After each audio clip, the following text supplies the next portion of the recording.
In order to access map layer information, click on the Map menu option. With the map, you'll be taken initially, depending on your preferences, to a map showing a combination of aerodrome or balloon locations, or both. I will show you how you can change these in the settings in a moment. But if you would like to get some information up on the screen, in the bottom left-hand corner of the screen, you'll find a little stack icon. This will expand and give you option to access the different weather layers. So current weather contains things like the rainfall radar, lightning, satellite imagery, and a few other things. So choose your option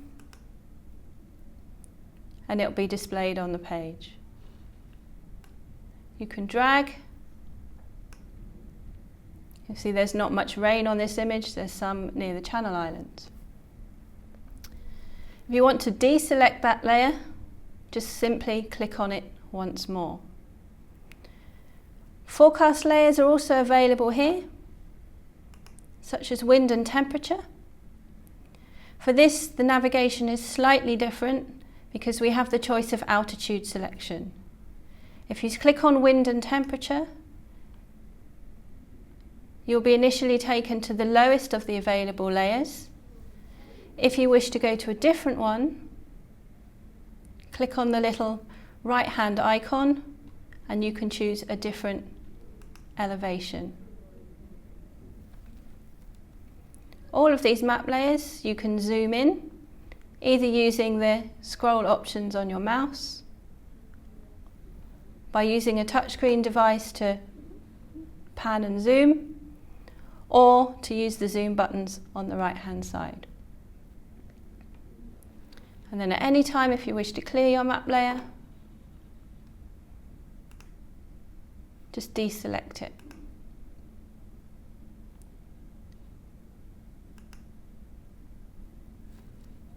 If you wish to choose which preference settings are displayed on the map, you need to return to your preferences. And what you can do is choose whether to display both aerodrome and balloon, only aerodrome, only balloon, or no markers.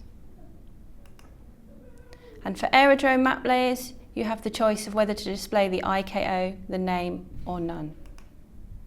If I now return to the map, you'll see that this will have changed.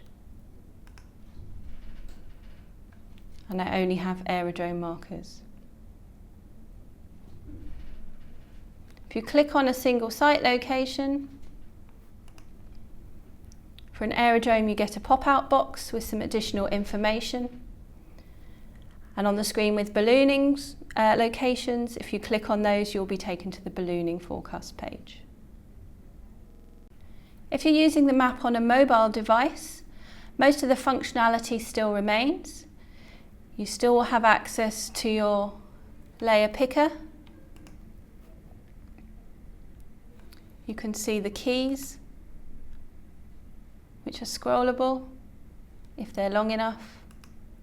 However, you're not able to click on a location spot for either an aerodrome or a balloon and get the pop-out information. For this, you'd have to search in the individual aerodrome and balloon page. There's not room on the screen to display this information below a certain screen size. In the map menu picker, there are a few remaining options, one of which is to choose which map overlay you would like. You can put latitude, longitude lines on, and you also can display the TMA areas.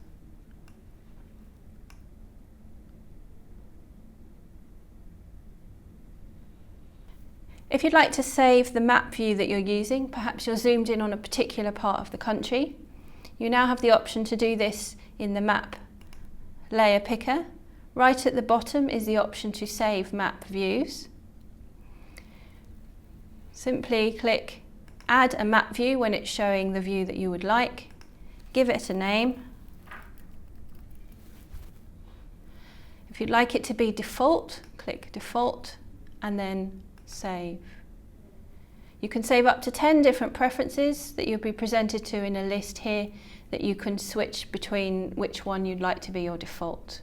But it will remember this, and if you exit the map and then return to it, it will zoom you back to your default map area.